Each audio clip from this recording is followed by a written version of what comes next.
தந்தை பெரியார் ஈவேரா அவர்கள் 20ஆம் நூற்றாண்டின் இணையற்ற சீர்திருத்தச் செம்மல். பிறப்பால் ஏற்றத்தாழ்வை நிலைநாட்டும் போக்கை எதிர்க்கத் தொடங்கியவர். ஆயிரம் ஆண்டுகளாய் மானம், வீரம், கல்வி இவைகளை இழந்த மக்களின் ஆவேசமான கோப ரூபம்தான் பெரியார் ஈவே ராமசாமி அவர்கள். சீலையம்பட்டியில் ஆதி திராவிடர்கள் 69 பேர் முஸ்லிம்களாக மதம் மாறியது குறித்து பெரியார் ஈவே ராமசாமி அவர்கள் பேசிய பேச்சினை 20/12/1970 தேதிய விடுதலை நாளிதழ் வெளியிட்டுள்ளது. பெரியார் பேசுகிறார்.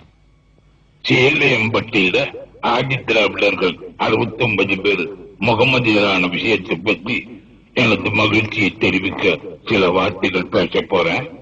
இந்து மதம் என்பதிலிருந்து மதம் மாறினதாக சொல்லப்படும் 69 ஆதி திராவிடர்களும் பிறவியின் காரணமாக அவர்களுக்குள்ள இழிவிலிருந்து விடுதலை அடைந்ததோடு பாமரத்தன்மையும் காட்டுமிராண்டித்தனமுமான மிருகப்பிராயத்திலிருந்தும் அறியாமையிலிருந்தும் சிறிது விடுதலை அடைந்தவர்களாவார்கள் என்பதற்காகவே மகிழ்ச்சி அடைகிறேன்.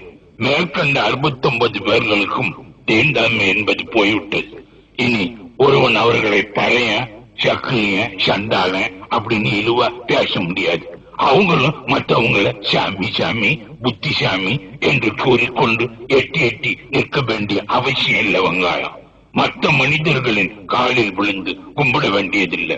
ஊரை விட்டு வெளியில் குடியிருக்க வேண்டியதில்லை. குளிக்க தண்ணீர் இல்லாம திண்டாட வேண்டியதில்லை. வெங்காயம் வண்ணா நாவித இல்லாம அழுக்கு துணியோட கரடி போல மயிரை வளர்த்துக்கிட்டு பாக்குறதுக்கு அசிங்கமா தோட்டம் அளிக்க வேண்டிய அவசியம் இல்ல. ஆமா, இனி எந்த பொது தெருவிலும் நடக்கலாம், எந்த வேலைக்கும் போகலாம், யாருடனும் போட்டி போடலாம், அரசியலில் சம பங்கு பெறலாம். மத சம்பந்தமாகவும் இனி அவர்கள் தங்கள் கோவிலுக்குள் போக தாராளமான உரிமை உண்டு, வேதம் படிக்க உரிமை உண்டு. ஆமா, இவ்வளவையும் விட இனி அவர்கள் கல்லையும் செம்பையும் கூடையையும் விளக்கு மாத்தையும் கடவுள் என்று வணங்க வேண்டிய அவசியம் இல்லவங்க. ஆமா, மற்றும் இவர்கள் பொருளாதார கஷ்டத்திலும் அறிவு வளர்ச்சி தடையிலும் சமூக இழிவிலும் சுயமரியாதை குறைவிலும் அரசியல் பங்கு குறைவிலும் இருந்து ஒருவாறு விடுதலை அடைந்து விட்டார்கள் என்பது போன்றவைகளை நினைக்கும் போது மகிழ்ச்சி அடையாமல் இருக்க முடியவில்லை.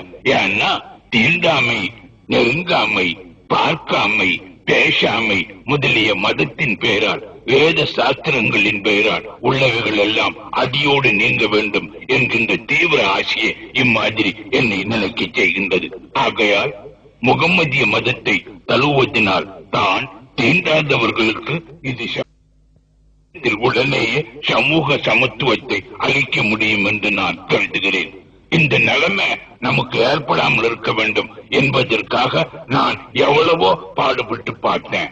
தீண்டாமை முதலிய கொடுமை ஒழிய வேண்டும் என்கின்ற கருத்துள்ளவர்களுக்கும் ஒற்றுமையை எதிர்பார்க்கும் மக்களுக்கு சுயமரியாதை உணர்ச்சி ஊட்ட வேண்டும் என்னும் கருத்துள்ளவர்களுக்கும் நமது நாட்டில் இப்போது உள்ள முக்கிய வேலை முதலில் தீண்டப்படாதவர்கள் முகமதிய ராபத்தை ஆட்சேபனை செய்யாம இருப்பதே எனது தாழ்மையானதும் கண்ணியமானதுமான அபிப்பிராயமாகும்.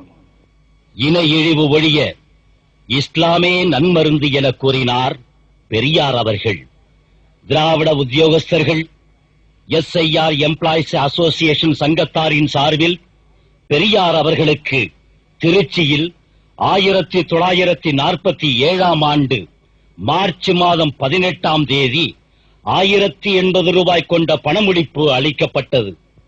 அப்போது அங்கு அலை கடலென கூடியிருந்த சுமார் 5000 மக்கள் கூட்டத்தின் மத்தியில் பெரியார் அவர்கள் பேசினார்கள்.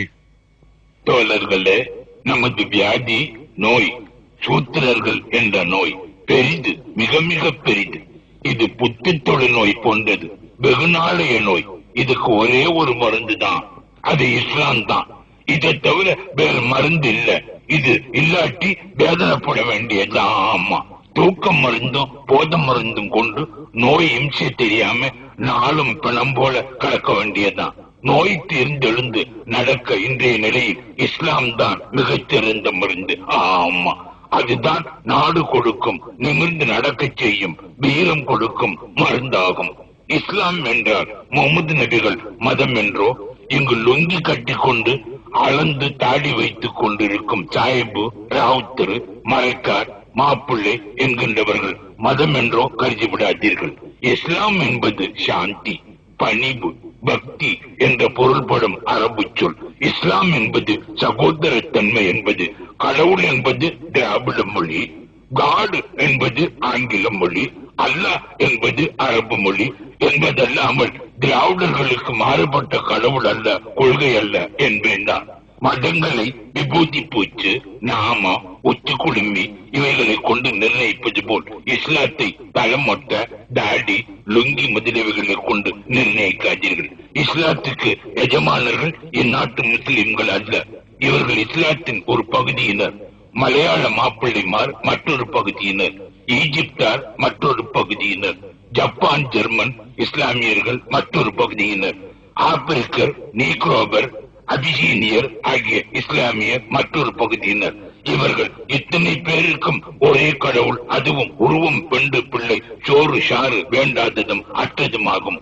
உடன்பிறப்பு, சம உரிமை, கட்டுப்பாடு இவைதான் பொது. மற்றவைகள் எல்லாம் காலதேச வர்த்தமானங்களை பொறுத்தது.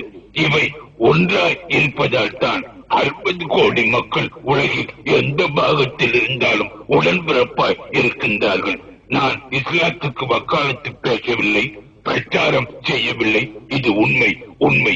இன இழிவு நீங்க இஸ்லாம் என்கின்ற மந்திரம் தான் நம்மை மனிதராக்க முடியும். இதை நான் இன்று சொல்லவில்லை, நேற்று சொல்லவில்லை. 1919, 1920 முதல் இன்று வரை 28 வருடங்களாக சொல்லி வருகின்றேன். என் அன்புள்ள அருமை திராவிட சகோதரனே, இதற்கு இஸ்லாத்தை தவிர ஒரு மருந்து சொல் இப்போது சொல்லாதே. வீடு போய் தமிழ் பெரியார்கள், சருப்பெரியார்கள், பண்டித பெரியார்கள், ஆங்கிலம் கற்று பதவி வகிக்கும் வக்கீல்கள், உத்தியோக பெரியார்கள் முதலானவர்களுடன் கலந்து கட்டி அழுது முடிவு கண்டு நாளைக்கு வந்து சொல்லுவாங்க.